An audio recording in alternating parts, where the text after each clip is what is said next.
और उतना भविष्य वक्ता ये जो हमसे पूछ रहा है, जितना वर्तमान खेल के उतना भूतपूर्व खेल के मिला जुला तो बराबरे है। तो उस पर क्या? एक दर्जन आदमी आ रहे है, टिकट मिलते तबे न, बगैर टिकट जितना मुश्किल है। बांटे, कोई गदा बांट रहे, कोई मिट्टी बांट रहे, कोई लोहा बांट रहे, कोई सोना बांट रहे, अपन अपन काम कर रहा है। समय बतावे बारे में कहें वो जीतेगा वो हारेगा तो दुश्मनी ले ले।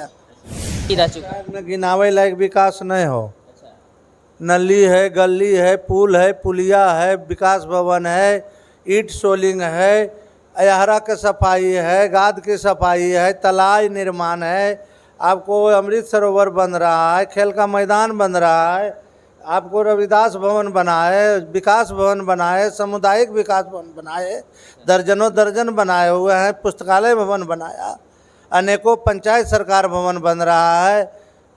यहाँ काम का कमी है, पूरा काम हो रहा है। वहाँ चहुमुखी विकास हो रहा है, हर वार्ड में हो रहा है। वार्ड वाई वार्ड कहिएगा तो वो भी सुना देंगे कितना काम हो रहा है। 1 करोड़ का गोदाम बना है, धान अधिक प्राप्ति होता है तो वहाँ पर अभी भी धान रखा हुआ है। 58 लाख कुछ हज़ार का बना है 40 साल से। 40 साल से अभी तक आपको कोई नहीं हराया? नहीं हराया है, नहीं हरावेगा। आप बोल रहे हैं कि बहुत सारे मुखिया से इंटरव्यू हम कर रहे हैं, कुछ मुखिया जी जो हैं इंटरव्यू देने से इनकार कर रहे हैं, इस पे क्या बोले? इनकार कर रहे हैं, उसको दारू पिए से फुर्सत नहीं होगा तो स्थिति उसका खराब है। हाँ, इतना खराब है कि बोलना चाहिए कुछ तो बोल देता है कुछ। एमपी चुनाव हो रहा था तो मंच पर नीतीश कुमार बोलना चाहिए कि इस साल 400 सीट आवेगा हमारा एनडीए को, तो बार बार बोल रहा था कि 4000 सीट आवेगा। और हाल ही अभी बजरंग बली का ध्वजा गड़ा रहा था तो उनको चप्पल पहन के आरती उतार रहा था। आपको विधानसभा में महिला के बारे में क्या बोला, आपको है मालूम? मालूम है, सुनने लायक बात नहीं। भाषा भी बोलना चाहिए। बिल्कुल नहीं। भाषा हम अभी बोले उतना गंदा आदमी हम हैं। हाल में अमित शाह आया था 8 तारीख के यहाँ पटना, हम लोग सब पैक्स अध्यक्ष को बुलाया था। कुछ पैक्स अध्यक्ष को पुरस्कार मिल रहा था, उसमें एक महिला पैक्स अध्यक्ष थी, उनको भी पुरस्कार मिलना था। वो वहाँ गया फोटो खिंचावे ले तो नीतीश कुमार उसको अखबार के जोरू की तरफ पकड़ के हाथ रख के खड़ा हो गया। और केंद्र में एक घटना हुई है पहलगांव को लेकर।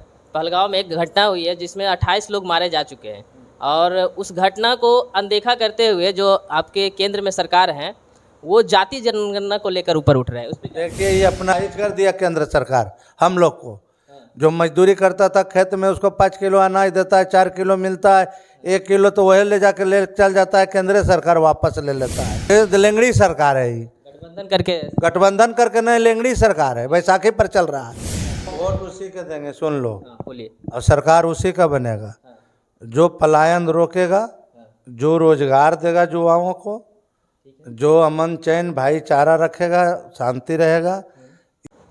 नमस्कार, मैं नीतीश कुमार, आप देख रहे हैं टीवी न्यूज़ बिहार। इस वक्त हम मौजूद हैं नवादा जिला के अकबरपुर प्रखंड के बुधवा पंचायत के मुखिया के पास। तो आइए उनसे हम जानते हैं कि कैसा उनका कार्यकाल रहा। पहले उनका परिचय जानते हैं। क्या नाम हुआ सर आपका? रामस्वरूप यादव। किस पंचायत के मुखिया हैं आप? बुधवा पंचायत। तो बुधवा पंचायत में कितने वर्षों से आप मुखिया हैं? यह 3 साल हो गए, 3.5 साल हो गए। हाँ, इससे पहले भी रह चुके हैं या फिर ये पहला बार आपका है? एक बार और रहे थे रे। हम आए हैं हिसुआ विधानसभा को लेकर बात करने। हिसुआ विधानसभा में इस बार आप क्या लग रहा है, क्या बदलाव होगा? और उतना भविष्य वक्ता ये जो हमसे पूछ रहा है। फिर भी आपको लग रहा होगा कि किसका पलड़ा भारी है, या वर्तमान विधायक जो है क्या कुछ काम किए आपके क्षेत्र में? जितना वर्तमान खेल के उतना भूतपूर्व खेल के मिला जुला तो बराबरे है। दोनों बराबर है। तो क्या लग रहा है इस बार दोनों बराबर है तो इस बार किसका पलड़ा भारी होगा? बहुत समय, अभी 6 महीना बच रहा है, अभी भविष्यवाणी करना बेवकूफ़ी होगा। एक आपके मुखिया संघ के अध्यक्ष भी है, वो भी इस क्षेत्र में आने वाले हैं, तो उस पर क्या? 1 दर्जन आदमी आ रहे है, टिकट मिलते तबे न, बगैर टिकट जितना मुश्किल है। तो वो तो गद्दा बांट रहे हैं लोगों को, युवा लोग को कूदने। सोना बांटे, कोई गदा बांट रहे, कोई मिट्टी बांट रहे, कोई लोहा बांट रहे, कोई सोना बांट रहे, अपन अपन काम कर रहा है। समय बतावे बारे में कहें वो जीतेगा वो हारेगा तो दुश्मनी ले ले। आपके पंचायत में अभी क्या कहाँ तक विकास हो चुका है? 4 साल हो गया है, क्या कुछ विकास हुआ है या फिर क्या कुछ बाकी रह चुका है? पंचायत में गिनावे लायक विकास नहीं हो।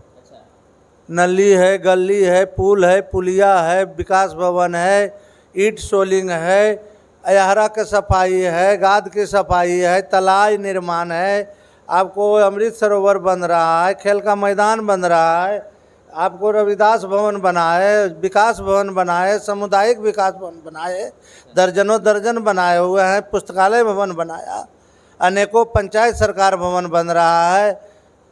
यहाँ काम का कमी है, पूरा काम हो रहा है वहाँ। चहुमुखी विकास हो रहा है, हर वार्ड में हो रहा है। वार्ड वाई वार्ड कहिएगा तो वो भी सुना देंगे कितना काम हो रहा है सर। आप पैक्स अध्यक्ष भी हैं, तो आप कितना साल से पैक्स भवन 1 करोड़ का गोदाम बना है। धान अधिक प्राप्ति होता है तो वहाँ पर अभी भी धान रखा हुआ है। 58 लाख कुछ हज़ार का बना है। और बोल रहे हैं कि पैक्स अध्यक्ष आप, सुनने में आ रहा है कि बहुत वर्षों से, कितने साल से? 40 साल से। 40 साल से अभी तक आपको कोई नहीं हराया? नहीं हराया है, नहीं हरावेगा। इस बार भी कोई नहीं हराएगा? अरे इस बार तो हमें जीतवे किए हैं, तो अभी क्या हरावेगा। और ये मुखिया के चुनाव में क्या लग रहा है, कितना सपोर्ट मिल रहा है जनता से? मतलब कोई भी कार्य करने में परेशानी आती है या फिर पूरा सपोर्ट? कहना मुश्किल है। अब ये समान सीट है, शेड्यूल कास्ट का हो जाएगा कि शेड्यूल ट्राइब का हो जाएगा कि एसी का होगा कि एसटी का होगा कि अति पिछड़ा का होगा कि पिछड़ा का होगा, महिला होगा कि पुरुष होगा।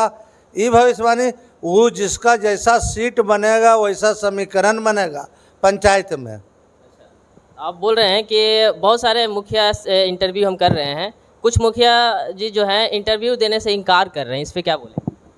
इनकार कर रहे हैं, उसको दारू पिए से फुर्सत नहीं होगा तो इनकार नहीं करेंगे। इनकार का हल करेंगे, क्या फ़ायदा है। मीडिया पूछो ना, मीडिया के सामने आने से डरते हैं कुछ मुखिया, उनसे क्या बोलेंगे? और अब बोले नहीं और जाता होता है, वो होगा रिजर्व में अपना जीत गया है, किसी को तोतर भी लगता है। तो जैसा कि देखा आपने, बुधवा पंचायत के जो मुखिया जी हैं बोल रहे हैं कि किन्हीं को बोलने नहीं आता होगा या फिर दारू पी के ऐसा कुछ बोल रहे हैं। क्या लग रहा है कि इस बार जो पंचायत चुनाव होने वाला है तो उसमें जो भूतपूर्व मुखिया है या वर्तमान मुखिया है तो उनका पलड़ा भारी रहने वाला है या फिर बदलेगा? अभी ये न बोले कि रोस्टर पर डिपेंड करता है, जैसे शेड्यूल कास्ट का हो जाएगा, अच्छा आपको ओबीसी हो जाएगा, ईबीसी हो जाएगा, तो उस महिला होगा पुरुष होगा तो उस अनुसार न समीकरण बनेगा, वो बिगड़ेगा। बिहार में समान है, समान के बारे में पूछो कि समान रहेगा तो फिर जीत के आवेंगे। समान रहेगा तो आप जीत जाइएगा? क्यों नहीं, जो 40 साल से पैक्स है तो 40 साल मुखिया नहीं रह सकते हैं। बिल्कुल रह सकते हैं, शुभकामनाएं मेरी तरफ से। और बिहार चुनाव जो होने वाला है, बिहार विधानसभा चुनाव, तो इस बार बिहार में किनका सरकार देखना चाहते हैं? फिर वही बात बोले, आपके अंदर होगा कि नहीं हमारे तरफ से ये आना चाहिए, या फिर आपके जो वर्तमान जो है वो कैसा कुछ काम कर रहे हैं? वर्तमान में तो स्थिति उसका खराब है। हाँ, इतना खराब है कि बोलना चाहिए कुछ तो बोल देता है कुछ। एमपी चुनाव हो रहा था तो मंच पर नीतीश कुमार बोलना चाहिए कि इस साल 400 सीट आवेगा हमारा एनडीए को, तो बार बार बोल रहा था कि 4000 सीट आवेगा। और जोड़ो संसद में 4000 सीट है। एक मुख्यमंत्री जवाबदेही वाला पद पर रह के और ऐसा बात बोले। हाल ही अभी बजरंग बली का ध्वजा गड़ा रहा था तो उनको चप्पल पहन के आरती उतार रहा था। बजरंग बली का आरती चप्पल पहन के उतार रहा था और थाली उससे घूम नहीं रहा था तो एक आदमी दूसर को हाथा से घुमा रहा था। जिसको चप्पल पहन के आरती उतार के अति मने होश में नहीं है। आपको विधानसभा में महिला के बारे में क्या बोला, आपको है मालूम? मालूम है, सुनने लायक बात नहीं। भाषा भी बोलना चाहिए, वो भाषा हम अभी बोले उतना गंदा आदमी हम हैं। और वैसे व्यक्ति इतना जवाबदेही के पद पर कैसे रहेगा? कभी कुछ। हाल में अमित शाह आया था 8 तारीख के यहाँ पटना, हम लोग सब पैक्स अध्यक्ष को बुलाया था। कुछ पैक्स अध्यक्ष को पुरस्कार मिल रहा था, उसमें एक महिला पैक्स अध्यक्ष थी, उनको भी पुरस्कार मिलना था। वो वहाँ गया फोटो खिंचावे ले तो नीतीश कुमार उसको अखबार के जोरू की तरफ पकड़ के हाथ रख के खड़ा हो गया, लगता अपना पत्नी के निकट खड़ा हो ले पर रख के। ऐसा चीफ मिनिस्टर को ऐसा नहीं चाहिए। और वो संतुलन खो दिया है, उनका जो मानसिक संतुलन बिगड़ गया है। और वो व्यक्ति जिसका मानसिक संतुलन बिगड़ जाएगा वो पूरे स्टेट को चला सकता है। एक पायलट है जो जहाज चलाता है, रेल चलाता है, गाड़ी चलाता है, ट्रक मोटरसाइकिल, मानसिक संतुलन बिगड़ जाएगा तो गाड़ी चला पाएगा? एक्सीडेंट हो जाएगा ना। तो बिहार एक्सीडेंट होने जा रहा है इस बार किनका सरकार आने फिर भविष्यवाणी वाला बात भविष्य तो बोल फिर रहे हैं बार-बार। तो जो बोल रहे हैं, खटारा हो गया 15 साल, हम लोग गाड़ी चढ़ रहे हैं चरपहिया, 15 साल के लिए मिला है कागज, 15 साल के बाद चलावेंगे तो बेईमानी इस होगा। बार आप हटाने वाले हैं। यही 20 साल इसको हो गया, ही नहीं खटारा हुआ है। एक और केंद्र में एक घटना हुई है पहलगांव को लेकर। पहलगांव में एक घटना हुई है जिसमें 28 लोग मारे जा चुके हैं, और उस घटना को अनदेखा करते हुए जो आपके केंद्र में सरकार है वो जाति जनगणना को लेकर ऊपर उठ रहे हैं। उस पर देखिए, ये अपना कालिमा को छिपाने के लिए ये सब काम कर रहा है। हमारा कहना है कि कहता तक कश्मीर एकदम शांति वातावरण हो गया, मोदी जी 370 हटा दिया, सबको नज़रबंद करके रखा 6 महीना, नेता लीडर को, सेना को वहाँ उतार दिया था। तो यहाँ जो पर्यटक स्थल हमारा एगो ककोलत है, वहाँ 10-20 गो फोर्स लगा हुआ है, और वो तो पहलगांव में पर्यटक लोग पूरे हिंदुस्तान और देश विदेश के लोग वहाँ गया था। तो इसका सेना कहाँ न मराया, इसका आर्मी कहाँ न मराया, इसका सिपाही कहाँ न मराया, वहाँ मौजूद क्यों नहीं था? ये तो गलती वहाँ का सुरक्षा का व्यवस्था करना चाहिए गृह मंत्री को, अमित शाह को, प्रधानमंत्री को, राजनाथ सिंह रक्षा मंत्री को करना चाहिए। तीनों जिम्मेवार है। अगर हम इन लोग को, हमारा शासन रहता तो सबसे पहले इस सबके दोषी ठहराते और जेल भेज देते। तुम शासन करने के लिए, जनता तुमको मैंडेट दिया है, जनता की सुरक्षा के लिए, तू इतना इतना आदमी के मरवा देगा वहाँ? सभी पूरे भारत में इस पे विरोध हो रहा है, और इसी बीच मोदी जी विरोध होगा तो क्या लौटा देगा उतना आदमी जिसका माँ बहन मरा गया, बेटा मरा गया, जिसका पत्नी मरा गया, जिसका पति मरा गया, जिसका जैसे जोरू मरा गया, तो लौटा देगा वो? वही बात को लेकर पूरे भारत में विरोध हो रहा है, लेकिन ये उस बात को अनदेखा करके जाति जनगणना स्टार्ट कर दिया। तो जाति जनगणना पे क्या बोलेंगे? अरे ये सब तो अपन की दौड़ी के छिपावे ले, एने सेने एकर सिंह एकरा में जोड़ता है, ओकर सिंह ओकरा में जोड़ता है, कि ताकि एकरा पर निगाह नहीं जाए लोगों को। मतलब ये घटना को छुपाने के लिए सब दोषी है। आओ क्या, 3 व्यक्ति जाति दोषी है, गृह मंत्री, रक्षा मंत्री और प्रधानमंत्री। ये दोषी जो है अपना दोष को छुपाने के लिए जाति जनगणना एने कर रहा है। और कुछ बोलना चाहेंगे केंद्र के सरकार को, जो आपके तरफ से बोलना चाहेंगे कि ये जो गलत खारिज कर दिया केंद्र सरकार हम लोग को। जो मजदूरी करता था खेत में, उसको 5 किलो अनाज देता है, 4 किलो मिलता है, 1 किलो तो वही ले जाकर ले चल जाता है, केंद्र सरकार वापस ले लेता है रिश्वत के रूप में। कहाँ 4-5 किलो मिल रहा है, 4 किलो मिलता है, अब ऊपर से आया 5 किलो, 1 किलो तो है सरकार वापस ले लेता है। सरकार ले लेता है कि जो बांटने वाला ये जाता है केंद्र सरकार रिश्वत के रूप में लेता है।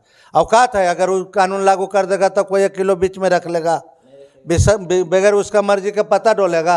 1 किलो तो वो खाता है, और कहता है 1 अरब हमारा 40 करोड़ जनसंख्या है भारत के, 80 करोड़ कहता है भूखमरिये पर है। तो ये तो पूरे दुनिया में हमारा ग्राफ गिरा दिया है भारत का। 80 करोड़ अनाज दे रहा है, 80 करोड़ के, तो 80 करोड़ अनाज लेने लायक है? ये तो अपना वोट बैंक करता है कि हम अनाज देंगे या वोट लेंगे।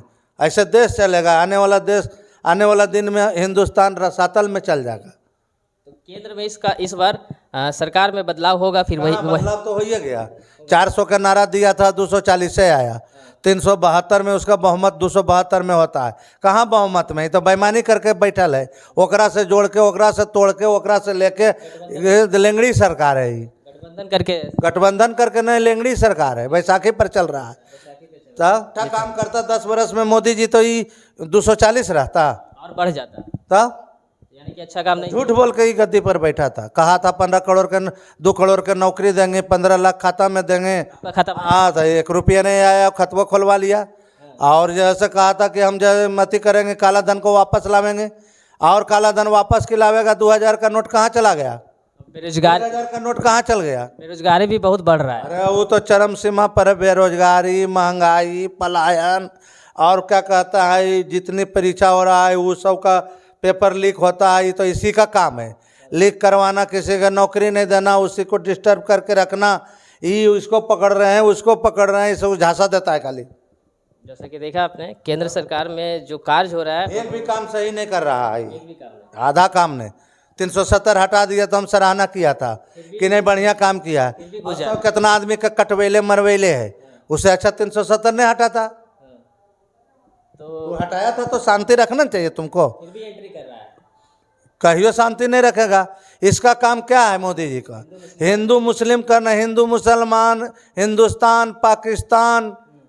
और वोट मांगता था तो कहता था तो भैंसिए के चुरा के ले भागेगा तो मंगलसूत्र बेच देगा कांग्रेस वाला, और मुसलमान के दे देगा तो कहा नलवा में जब पानी आता है टोटिए चुरा के भाग जाएगा। ये सब प्रधानमंत्री का काम है, छोटा छोटा बात बोलना। मंगलसूत्र बेच देगा जोरू के तो टोटी खोल लेगा, नल वाला तो भैंस बेच देगा। ये सब बात बोलने के लायक है ही? तब तो क्या लग रहा है इस बार आप किनको वोट करिएगा? अरे अभी तो एमपी वाला चुनाव हुआ, सालों नहीं लगा है, ताल वोट केकरा करेंगे? बिहार विधानसभा चुनाव है ना इस पे? बिहार विधानसभा में 6 महीना है। बिहार में किनका सरकार देखना चाहते हैं आप? अपने तरफ से बता दीजिए एक बार। देखिए जिसका सरकार हो, लेकिन ये खटारा सरकार नहीं रहना चाहिए, बदलाव होना चाहिए। बदलाव होना चाहिए। जैसा कि देखा आपने, मुखिया जी बोल रहे हैं बदलाव होना चाहिए। गान जो हो रहा था अभी नीतीश कुमार का, तो ये ताली बजा रहा था। राष्ट्रीय गान में ताली बजाने का चीज़ है? पूरा किन्हीं नाम का चीज़ नहीं था, किन्हीं से गप कर रहा था। राष्ट्रीय गान का भी अपमान किया। इनका ब्रेन काम नहीं कर रहा है। इस बार बदलाव चाहिए पूरा एकदम। बोल रहे हैं इस बार बदलाव होना चाहिए बिहार में। जो बिहार में विधानसभा चुनाव होने वाले हैं, जो हमारे देखो वोट उसी के देंगे, सुन लो।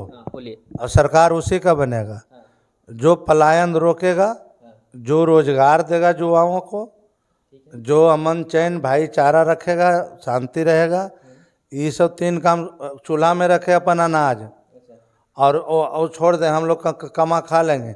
लेकिन पलायन तो रोको। जो गुजरात जाता है, जो चेन्नई बंगलोर जाता है, महाराष्ट्र जाता है, दिल्ली जाता है कमाए ले, 10-15 वो आदमी 15,000 मजदूरी करता है, उस मारल भी जाता है।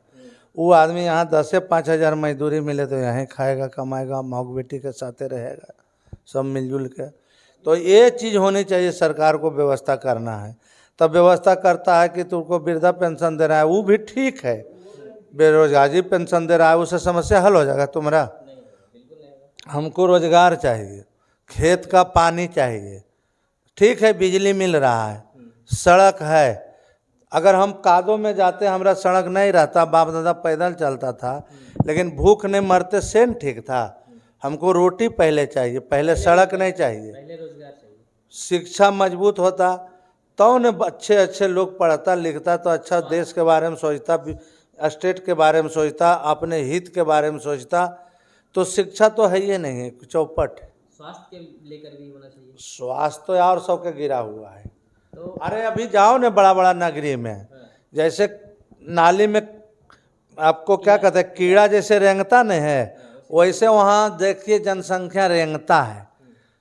हमारा सरकार, केंद्र का सरकार जो है ना, सबसे पहले आतंकवाद में काबू पावे। आपको जो जितना आपको आतंकवाद हो रहा है ना, उस पर पहले रोक लगावे, जनसंख्या में रोक लगावे, कानून बनावे। जनसंख्या आज क्या है, कल क्या हो जाएगा, परसों क्या हो जाएगा, उसमें भी उसको चाहिए। आतंकवाद में रोक लगाना चाहिए, जनसंख्या में रोक लगाना चाहिए। और ये जो इतना बड़ा बड़ा सूट और पैंट पहन के, करोड़ों के घड़ी पहन के, चश्मा लगा के जो देश विदेश घूरल चलता है, पानी की तरह पैसा बहा रहा है। इतना रुपया में तो एक स्टेट में फैक्ट्री बैठा देता तो 10-5 लाख के रोजगार मिलता, बड़ा बड़ा फैक्ट्री लगा देता। तो खास करके बिहार में ज़्यादा जरूरत है। तो वो सुआ का कारखाना नहीं, ज़्यादा जरूरत है बिहार में, फिर भी नहीं दे रहे हैं। अरे बिहार जो है बहुत परिश्रमी है, बिहारी लोग मेहनत करता है, फिर भी इसको रोजगार नहीं मिल रहा है। और जहाँ जहाँ जौन स्टेट में गया है ही, उसको धनी मनी बना दिए कमा कमा के, और इस भिखारी के भिखारी रह गया है। जैसे कि देखा आपने, मुखिया जी बोल रहे हैं शिक्षा, रोजगार और स्वास्थ्य के क्षेत्र में काम होना चाहिए।